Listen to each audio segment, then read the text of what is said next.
आज का हमारा टॉपिक है महात्मा बुद्ध और उनके द्वारा चलाए गए बौद्ध धर्म की शिक्षाएं। महात्मा बुद्ध बौद्ध धर्म के संस्थापक और महान समाज सुधारक थे। इनका वास्तविक नाम सिद्धार्थ था। इनको गौतम के नाम से भी पुकारा जाता था। आगे चलकर ये बुद्ध के नाम से अपने अनुयायियों और दुनिया में प्रतिष्ठित हुए। महात्मा बुद्ध का जन्म 563 ईसा पूर्व वैशाख पूर्णिमा के दिन कपिलवस्तु राज्य के लुम्बिनी ग्राम में हुआ। इनके पिता शुद्धोधन थे, जो कि शाक्य कुल के क्षत्रिय थे और कपिलवस्तु के राजा थे। कपिलवस्तु नेपाल की तराई क्षेत्र में स्थित छोटा राज्य था। माता का नाम महामाया था। जन्म के 7वें दिन ही इनकी माता का देहांत हो जाता है और अंत में इनका पालन पोषण इनकी मौसी प्रजापति गौतमी करती हैं। सिद्धार्थ का विवाह 16 वर्ष की अवस्था में यशोधरा के साथ होता है, जो कि शाक्य कुल की एक कन्या थी, और यशोधरा से राहुल नाम का एक पुत्र भी उत्पन्न होता है। महात्मा बुद्ध ने महाभिषि निष्क्रमण क्यों और कब किया? महात्मा बुद्ध सांसारिक समस्याओं से व्यथित होकर और सच्चे ज्ञान की तलाश में 29 वर्ष की अवस्था में अपने परिवार को और राजपाट को त्याग कर सच्चे ज्ञान की तलाश में जंगल की ओर चल देते हैं। इस घटना को महाभिषि निष्क्रमण के नाम से जाना जाता है। बुद्ध को ज्ञान की प्राप्ति कहाँ और कब?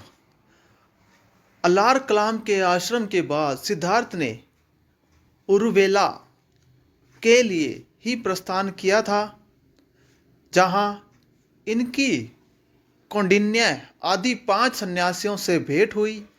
35 वर्ष की अवस्था में उरुवेला में ही निरंजना नदी के तट पर स्थित पीपल के वृक्ष के नीचे इन्हें ज्ञान का बोध हुआ।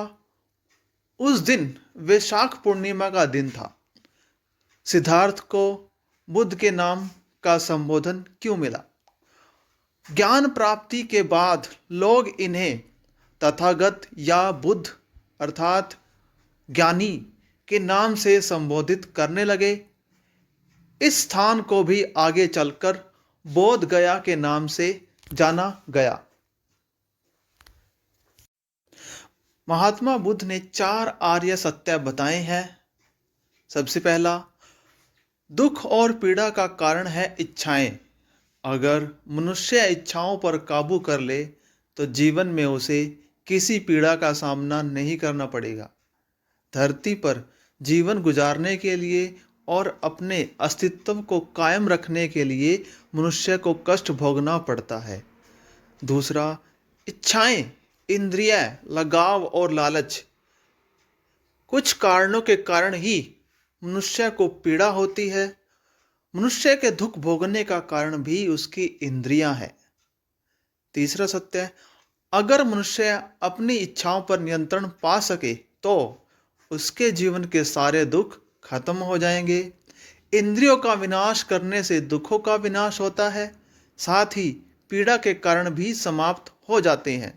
चौथा सत्य, जीवन के दुख और पीड़ा खत्म करने के लिए बहुत से उपयोगी तरीके महात्मा बुद्ध ने बताए हैं। महात्मा बुद्ध ने अष्टांगिक मार्ग पर चलकर मनुष्य को संसारिक दुखों से छुटकारा पाने की शिक्षा दी है।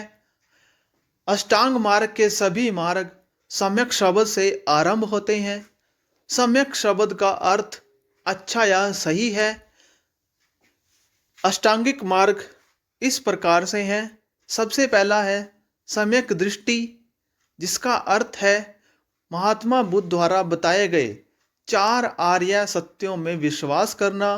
दूसरा मार्ग है सम्यक संकल्प, जिसका अर्थ है मानसिक और नैतिक विकास की प्रतिज्ञा करना। तीसरा मार्ग है सम्यक वाचन, जिसका अर्थ है किसी को भी हानिकारक बातें और झूठ न बोलना। चौथा मार्ग है सम्यक कर्म, जिसका अर्थ है हानिकारक कर्मों को न करना। पांचवा मार्ग है सम्यक आजीविका, जिसका अर्थ है कोई भी प्रत्यक्ष या अप्रत्यक्ष रूप से हानिकारक व्यापार न करना या कोई भी ऐसा काम आजीविका के लिए न करना जो हानिकारक हो। छठा है सम्यक प्रकाश, जिसका अर्थ है अपने आप में सुधरने की कोशिश करना। सातवां मार्ग है सम्यक स्मृति, जिसका अर्थ है स्पष्ट ज्ञान से देखने की मानसिक योग्यता पाने की कोशिश करना। और आठवां मार्ग है सम्यक समाधि, निर्वाण पाना या मोक्ष प्राप्त करना। महात्मा बुद्ध ने अपने अनुयायियों को 5 शीलों का पालन करने की शिक्षा दी है।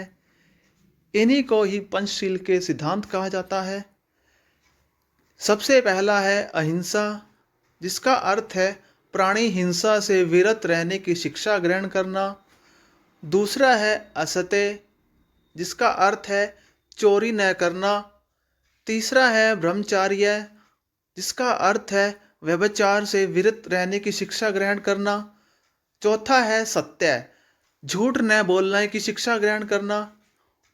पांचवा पंचशील है सभी नशों से विरत, जिसका अर्थ है किसी भी प्रकार के नशे को न ग्रहण करना। बोधिसत्व 10 पारमिताओं का पूर्ण पालन करने वाला बोधिसत्व कहलाता है। बोधिसत्व जब 10 बलों या भूमियों, जिसमें मुदिता, विमला, दीप्ति, अर्चिष्मति, सुधुर्जया, अभिमुखी, दुर्गमा, अचल, साधुमति, धम्मेघा को प्राप्त कर लेता है, तब बुद्ध कहलाता है। बुद्ध बनना ही बोधिसत्व के जीवन की प्रकाष्ठा है। इस पहचान को बोधि ज्ञान का नाम दिया गया है। कहा जाता है कि बुद्ध शाक्य मुनि केवल एक बुद्ध हैं। उनके पहले भी बहुत सारे बुद्ध हुए हैं और भविष्य में भी और होंगे। उनका कहना था कि कोई भी बुद्ध बन सकता है अगर वह 10 पारमिताओं का पूर्ण पालन करते हुए बोधिसत्व प्राप्त करे और बोधिसत्व के बाद 10 बलों या भूमियों को प्राप्त करे। बौद्ध धर्म का अंतिम लक्ष्य है संपूर्ण मानव समाज से दुखों का अंत।